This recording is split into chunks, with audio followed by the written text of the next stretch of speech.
Jaymes with another one that I thought this added one was something that I certainly could make use of. It's called Inbox Zero, How to Conquer Your Email. So Jaymes, please tell me what to do for this. Thank you, Robin. Emails, the dreaded monster. Some of us are like, have you ever got like anxiety or panic attacks opening up your email inbox? And you get in there, it's like, I have to go in there to find that one email. And I have no idea where it is, and it's buried somewhere in there. I got it somewhere between last week and last year, and I have no idea how to find it. And if you use Gmail like you should, because it's the best email provider out there, has a lot of features that you can use for searching through stuff. You can tag things, you can filter stuff as they're coming in. There's a lot of hacks that you can do to make Gmail be a power tool for you. There's one thing, I tried so many different ways to configure my inbox, and I finally settled on one that I've used for years now, and it has helped me to reliably and consistently attain inbox zero, which is when you have nothing in your inbox. Everything is sorted, tasked, ready to go, and you have a big fat zero sitting in your inbox, and it's so refreshing, so calming. Getting rid of your friends? No, I actually get more email now than I ever have, and I welcome email because I know how to manage it. It's amazing. So if your email looks something like this, this is one of my old email accounts, and 20,000 is not the actual number. It's in the hundreds of thousands to be actual. Just Google lost track account. This is one of my old email addresses. This is what a lot of emails will look like. Everything is just chucked into one place, and you have to sort through it. And what's interesting is as you're going through these, what you'll run into is that you either get the email and you think, okay, I need to sort this out. I need to figure this out. And you try and deal with it right then, right? But that may not be the best time for you to work with that.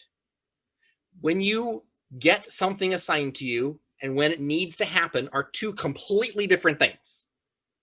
You need to uncouple the assignment of a task and the performance of the task. You need to take control of that. So one of the ways you can do that is through this system of inbox management. I think other systems could probably use this in other inboxes, but this is how I do it. So this is another one of my email inboxes, and it uses, I left some of my new ones in here, and these are sorted basically randomly in a sense, just so I can demonstrate what the different things look like. My actual inbox is over here with actual inbox zero. This is for demonstration purposes. I let this back up a little bit. So this is actually a 5 inbox configuration. If you go over into settings, go over to see all settings, and you go over into inbox, and you can do different inbox types. And this can sort things different ways. Select multiple inboxes. And what this does is it has your regular inbox, and it has extra inboxes below it that have a search query attached to that. I mentioned how Gmail has powerful search queries. These filter by star type. Okay. So what I have is like the red bang, yellow bang, blue info, orange gilemette, I think is how you pronounce that, or drafts are the 5 I have here. I have some other settings. These are just configured just for my convenience. Okay.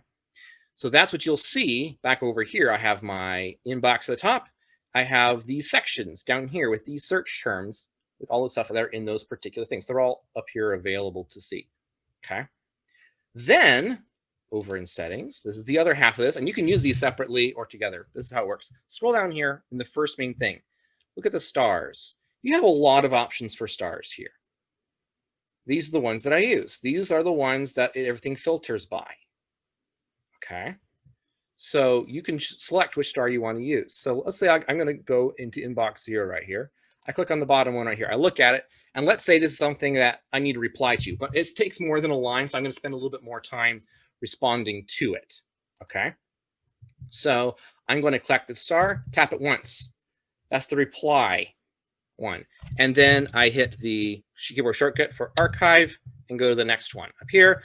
That one needs to be action. I need to do something. I can make a task, put it into my to-do app, red. This one, this is information for a Toastmasters meeting later on about Warhammer. Ooh, pretty cool. So I can put the blue icon on there, archive. This one, this is yellow. This is a long distance, not an immediate task, but something that I want to schedule and check on later. And I go through every single one, whatever they are, and I'm taskifying them. I'm assigning where they are, what I'm going to do with them, and when. And they all get dropped down into these different categories that you can see here. And I'm done. I have a 0 inbox right here. Now, if I want to go back later on, I can have different tags, different things like Toastmasters. I can look at all my Toastmasters emails. Mostly this one gets my view from 32 stuff. And they can be labeled inside there. And so I can go back through like all of my replies and say, hey, I want to respond to all of my specific Toastmaster stuff. What this does is it allows you to chunk, like I was saying earlier, so you're not doing constant task switching. Before, I would go through my inbox and go, this one is about Toastmasters. I'd pull up all the context related to that. Next email is about work. I have to pull up the context related to that. Drop that. Next one, personal email. I'm constantly task switching from one email to the next. This sorts it. You can even use Kyle's system for the 4 quadrants using this. There's a lot of ways you can organize it and customize it to how you work. But what it does is it allows you to control your inbox, find your stuff, and separate the assignment of a task to the performance of a task. So that is how I take control of my inbox. Game over.